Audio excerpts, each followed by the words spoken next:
Watching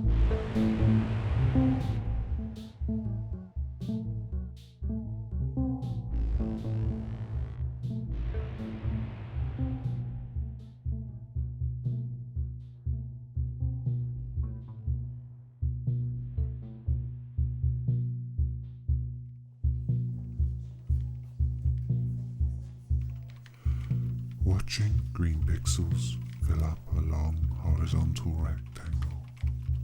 Watching green pixels fill up a long horizontal rectangle. I'm watching green pixels fill up a long horizontal rectangle. I pick up the cat for a stroke to look busy. Yes. It's one of those workplaces. It purrs and begins to dig its claws into my thighs. Yelping, I push it off. I thought you liked me. We agreed you wouldn't do that if you actually liked me. I'm not scratching you. I'm sorry. I have claws. You know I do that. Can't you try to see it as a good thing, like everyone else? It sidles off towards the lap of my cubicle partner, who keeps a pillow on her knees. She knows. She knows it won't change. It's a cat, after all. My boss looks up. I don't pay you to look busy, he barks. Then, discarding the temper, I'm sorry. I do pay you to look busy, so leave the cat alone. And watch the line. It fills up. See? I sit still and hold my breath to enable my face to turn red. This is what they said on the coping course, isn't it? I slump down, semi-supine on the floor, my upper body going as close to the ground as possible, in the hope of finding new ways to breathe in. Millions of supping paws seek the mouths of mites. I shall be sucked through the floor in minutes. Oh, the whole world is the shape of a bubble. Am I paralyzed? Oh, blue-green algae, let me see again. I can feel the cat moving up my legs, curling itself on my stomach. It's so warm, too warm. I try to will it off, to move it by thought alone. My will makes a low humming around my diaphragm, which is all the more intoxicating to the cat. Stupefied, almost asleep, twitching, it purrs, and its purrs are a reply to hums. The clawing starts. My cubicle buddy moves my legs 90 degrees to reach the printer and reties my loose laces while she waits. She kneels down to put some paper in the tray, and her voice becomes clear in my ear.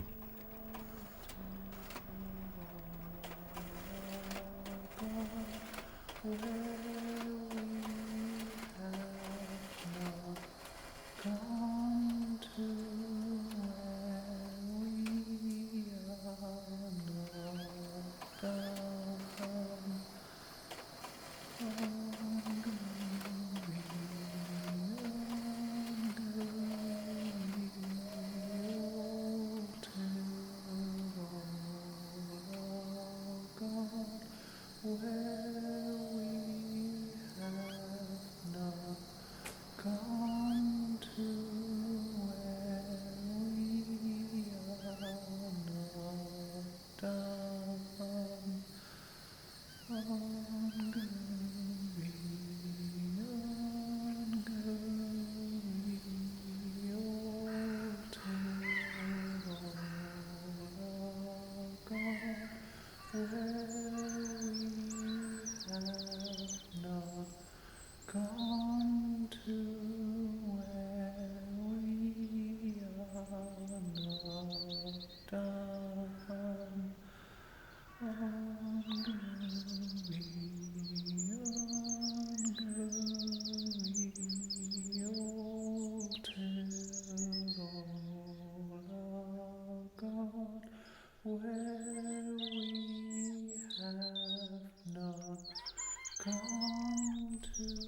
must be morning.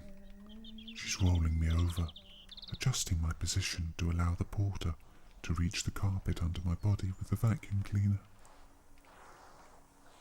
For lunch, I attempt to pull myself up to the chair, but it keeps rotating away from me.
There was a tap at the window.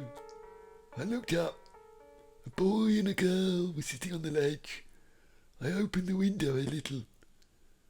You got any of those things you gave our friend yesterday? What things? I say. I haven't given anyone any things.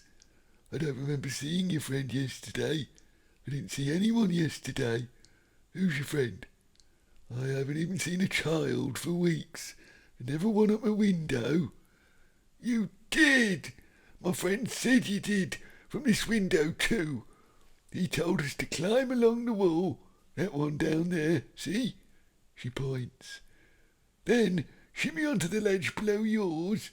One of you pushes the other up to this ledge, then pull up the other, come to this pane on the left, and tap a little, and then you can have some of the same things. Look, I've got a picture of them on my phone. See? Them. She holds the phone up to the glass. Ooh, wow. They're amazing. They're moving. I thought they were... Ooh, yeah, they're sweet too. When you eat them. You eat them. Blimey.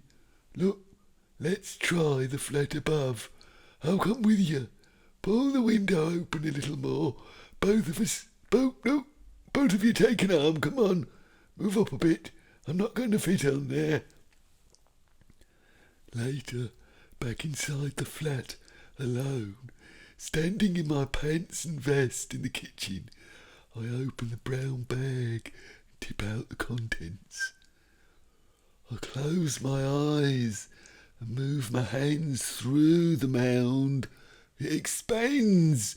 Irreversible transmutations through texture, through my awareness. Sand, then mud, hairs, toupees, nuggets of shame, Granny's angry stare, a perturbation pushing away my hands. I rest my face on it, with my jaw making chomping motions. They were right. 'Tis sweet. An unnatural sweetness. No, something reconstituted. Gargled posset. Ooh. So I raise my head and wipe my face and the front of my teeth with the brown bag and chuck it in the bin.